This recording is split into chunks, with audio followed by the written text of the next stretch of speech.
Halo Sobat Spooky, selamat datang di channel kami dalam konten Spooky Time. Pernahkah Sobat mengalami pengalaman bertemu sosok wanita cantik dari dunia lain? Di video kali ini kita akan membahas hantu cantik yang terkenal di dunia. Namun sebelum kita lanjut, jangan lupa untuk subscribe dan tekan tombol loncengnya agar mendapatkan notifikasi video terbaru dari kami. Pertama, dari Inggris.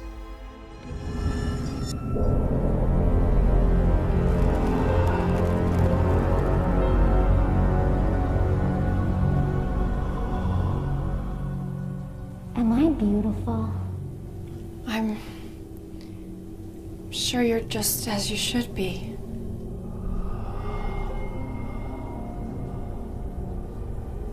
Am I beautiful?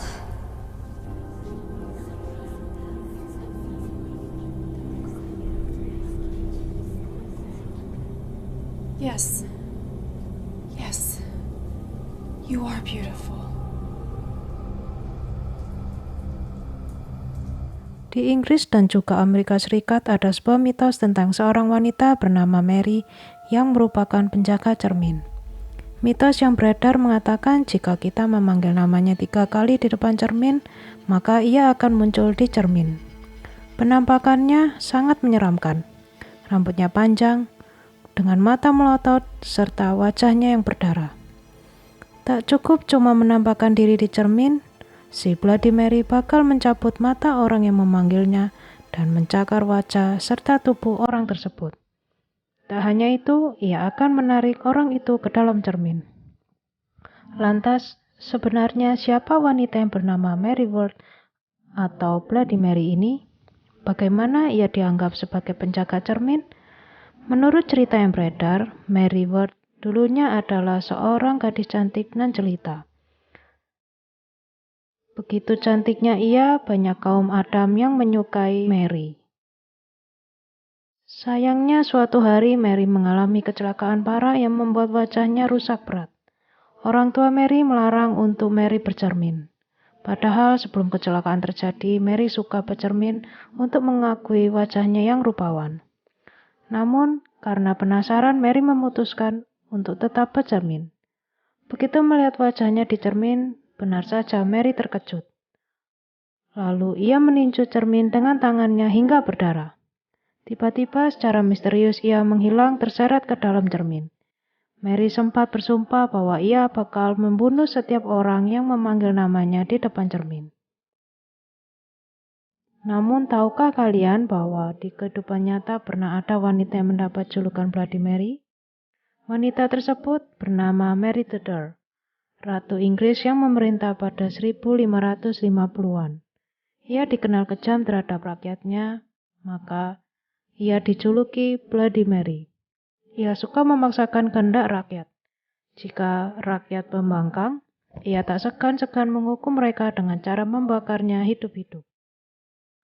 Penasaran kenapa Mary Tudor bertingkah seperti itu? Like dan komen sebanyak-banyaknya ya. Nanti kita akan bahas lebih lanjut video spesial Mary Tudor The Real Bloody Mary.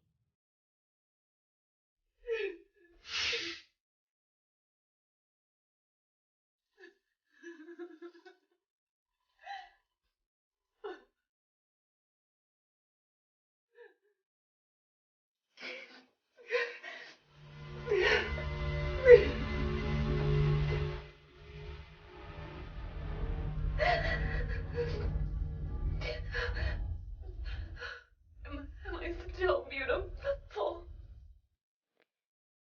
Kedua, dari Venezuela.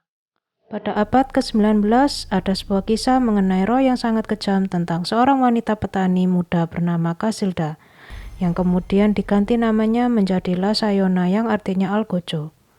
Dengan rupa cantik, Casilda adalah sosok yang diidamkan kaum Adam pada saat itu. Terlepas dari kenyataan tersebut, ia sudah hidup bahagia dengan suami dan anaknya. Suatu hari ada seorang warga desa yang suka membuntuti Casilda ke hutan untuk mandi. Kemudian memberitahu informasi palsu ke Casilda bahwa suaminya berselingkuh dengan ibunya sendiri. Mengetahui hal itu, wanita cantik tersebut pulang ke rumah dan membunuh suami serta anaknya yang sedang tidur. dan kemudian menikam ibunya dengan golok. Ketika ibunya yang bersimbah darah hampir mati, ia mengutuk Casilda akan membalas dendam pada pria yang menyimpang dari istri mereka selamanya. Casilda alias La Sayona dikabarkan telah memutilasi banyak pria. Hati-hati ya kaum pria yang mau berani ghosting, La Sayona siap datangi kamu. Yang ketiga, dari Thailand. Kisah hantu ini diawali dengan seorang wanita bernama Mena yang meninggal setelah melahirkan secara prematur. Ia menikah dengan seorang tentara di Thailand. Saat sedang hamil, Mena tinggal sendiri di rumah di mana sang suami sedang pergi untuk berperang. Ketika suami tidak ada, Mena melahirkan namun nyawanya tak terselamatkan. Warga sekitar cemas dan ketakutan, sebab menurut kepercayaan mereka, jika seorang wanita meninggal pada saat hamil, maka arwahnya tak akan tenang. Kabar meninggalnya Mena tak diketahui oleh sang suami.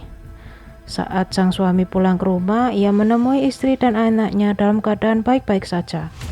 Mereka pun menjalani kehidupan secara normal.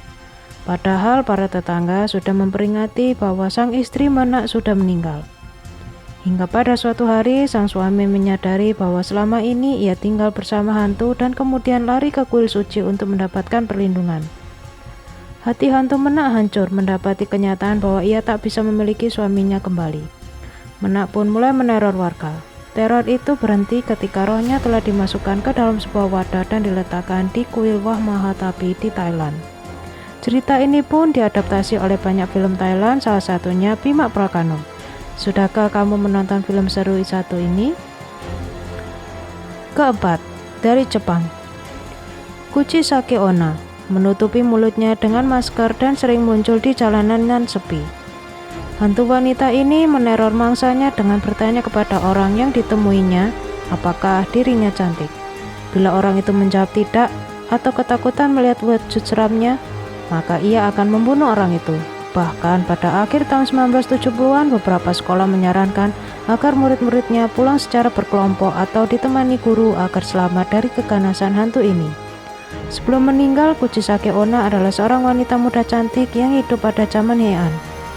Kemungkinan saat itu ia adalah seorang istri atau selir samurai pada zaman itu. Kecantikan wajahnya membuat Kuchisake Onna sombong. Ia juga sering berselingkuh di belakang suaminya. Mengetahui sang istri mengkhianatinya, sang suami sangat marah dan merasa sakit hati. Ia lalu menyerang Kuchisake Onna dan membelah mulutnya dari telinga kiri hingga telinga kanan. Setelah merobek mulut Kuchisake Onna, sang suami berkata, "Sekarang, siapa yang akan berkata kamu cantik?"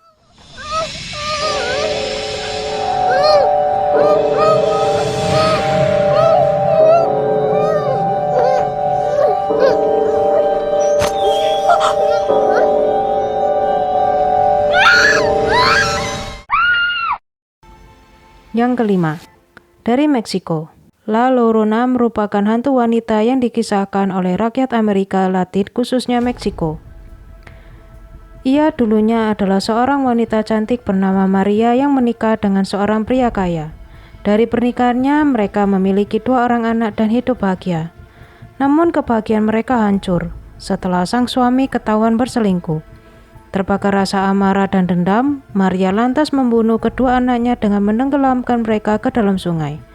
Setelah meninggal, arwah Maria tak diterima di surga dan menjadi arwah penasaran berpakaian putih dengan darah yang mengalir di kedua matanya. Arwah Maria kemudian kembali ke bumi untuk mencari anak yang telah dibunuhnya sambil menangis di malam hari.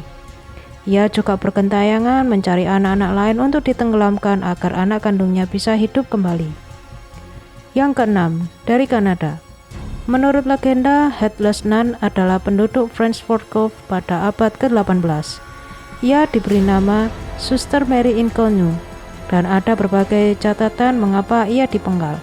Salah satu cerita yang menyebar adalah bahwa ia dibunuh oleh 2 pelaut yang sedang mencari lokasi harta karun.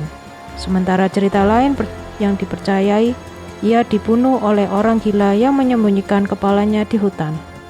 Kini, ia diduga masih menghantui daerah tersebut untuk mencari kepalanya yang hilang. Ketujuh, dari Amerika Serikat. Olive Thomas adalah seorang aktris film bisu di awal abad ke-20. dan istri dari keluarga Hollywood, Jack Pickford. Ia diduga meninggal setelah mengkonsumsi racun. Hantunya kini menghantui teater New Amsterdam di New York, tempat ia pernah menjadi gadis paduan suara Ziegfeld. Hantunya pun seringkali dilihat oleh staf dan aktor lain yang saat itu berada di sana. Kedelapan, dari Jerman. Benteng Spandau adalah sebuah benteng yang terletak di sebuah pulau di ibu kota Berlin. Kembali di tahun 1500-an, Anna Sido menjadi nyonya Raja Brandenburg Joachim II. Ketika ia berada di ranjang kematiannya, Raja Brandenburg Joachim II meminta anaknya Johann George untuk memastikan bahwa anak dirawat dengan baik. Namun Johann memasukkan Anna ke dalam penjara di benteng Spandau, dan kemudian Anna tinggal di sana hingga ia meninggal, dan sekarang arwahnya mengembara di sana, di mana telah berubah menjadi galeri. Hal tersebut dilaporkan sejumlah anggota staf yang masih melihat arwah Anna bergentayangan. Yang kesembilan, dari Swiss. Cerita hantu ini mulai beredar pada akhir 1980-an. Seringkali ditampakkan sesosok wanita di sekitar atau di daerah terowongan di Berlin Tunnel, Swiss yang menghubungkan wilayah Basel dan Kiaso. Dikisahkan penampakan hantu wanita tua yang disebut oleh masyarakat lokal dengan Polhenjespen tersebut bukan tanpa sebab. Di masa lalu, seorang nenek tua yang berkendara bersama dengan 2 orang lainnya di dalam satu kendaraan diceritakan dibunuh dengan kejam. Alhasil sejak saat itu berbagai pelintas malam kerap melaporkan kehadirannya, yaitu seorang nenek tua di dalam terowongan tersebut. Ke-10, dari Indonesia. Nama si manis jembatan Ancol sudah tak asing terdengar di telinga masyarakat Indonesia. Legenda yang berkisah tentang hantu Mariam, seorang gadis yang konon menghantui jembatan Ancol di Jakarta Utara. Penduduk setempat percaya bahwa kehadiran hantu Mariam di jembatan Ancol adalah alasan dibalik semua kecelakaan lalu lintas yang terjadi di daerah tersebut. Kisah sedih Mariam berakar dari kejadian tragis yang konon telah terjadi sejak awal abad ke-18. Kisahnya bermula ketika Mariam, seorang gadis muda berusia 16 tahun yang memiliki paras cantik. Ia bekerja sebagai pelayan di rumah seorang pedagang tua nan kaya raya. Paras cantik dan kemolekan tubuh Mariamlah yang memikat hati si majikan. Maka, sang majikan berencana menjadikan Mariam sebagai selirnya. Mengetahui niatan sang majikan, Mariam berencana untuk melarikan diri karena tak mau dinikahi oleh pria tua tersebut. Sementara itu, Mariam berkeliaran dan mencari tempat tinggal baru. Keberadaan gadis cantik ini diketahui oleh sang majikan. Bergegas, pria tua itu menyuruh anak buahnya untuk mengejar dan menangkap Mariam. Akhirnya oleh para preman dan majikannya, tubuh Mariam dilecehkan dan dibunuh. Kemudian jasad Mariam dicampakkan ke sawah yang tak jauh dari lokasi kejadian. Sejak saat itu telah banyak warga yang mengaku melihat penampakan wanita di dekat jembatan Ancol. Saking populernya kisah ini, cerita Si Manis Jembatan Ancol dibuat menjadi serial drama dan film di Indonesia, namun dengan alur cerita dan kisah yang berbeda pastinya. Sudahkah kalian menonton film Si Manis Jembatan Ancol yang dibintangi oleh Randy Pangalila dan Arifin Putra ini? Sekian info spooky kali ini. Jangan lupa untuk like dan share, serta tuliskan komen kalian konten spooky apa yang ingin kami bahas. Sampai jumpa di video selanjutnya.